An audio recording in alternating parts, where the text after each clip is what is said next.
যদি রাজনীতিবিদরাই সংস্কার করেন তাহলে গত ৫৩ বছর তারা কি করেছেন, এমন প্রশ্ন তুলেছেন অন্তর্বর্তী সরকারের পরিবেশ উপদেষ্টা সৈয়দা রিজওয়ানা হাসান।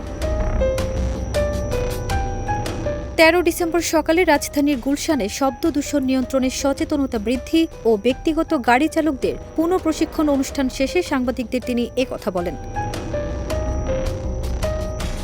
অনুষ্ঠান শেষে সাংবাদিকদের এক প্রশ্নের উত্তরে রেজওয়ানা হাসান বলেন, রাষ্ট্র যদি রাজনীতিবিদরাই সংস্কার করেন তাহলে গত ৫৩ বছর তারা কি করেছেন, ৫৩ বছরে কেন সংস্কার করলেন না? রাজনীতিবিদরাই যদি রাষ্ট্র সংস্কার করতে পারেন তাহলে আমাদের রাষ্ট্রের দায়িত্ব নিতে হতো না।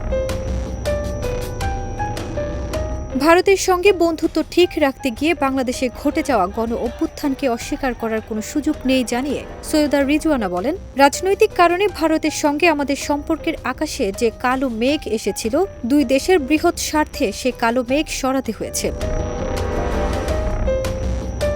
তিনি আরও বলেন, প্রয়োজনীয় সংস্কার শেষ করে প্রধান উপদেষ্টা নির্বাচনের রোডম্যাপ ঘোষণা করবেন।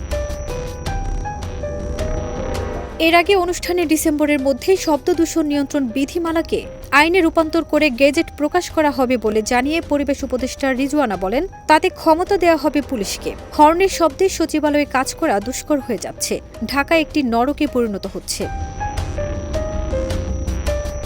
পরিবেশ উপদেষ্টা বলেন, বিদেশে হর্ন দেওয়া মানে হলো গালি দেয়া। রাজধানীতে যতগুলো সোসাইটি আছে পর্যায়ক্রমে সবাইকে এ প্রশিক্ষণের আওতায় আনা হবে। হর্নের যন্ত্রণায় মানুষ বিকারগ্রস্ত হয়ে যাচ্ছে। শব্দ দূষণের কারণে একটা অস্থির প্রজন্ম তৈরি হচ্ছে। ফারজানা নিকিতা, দেশ রূপান্তর।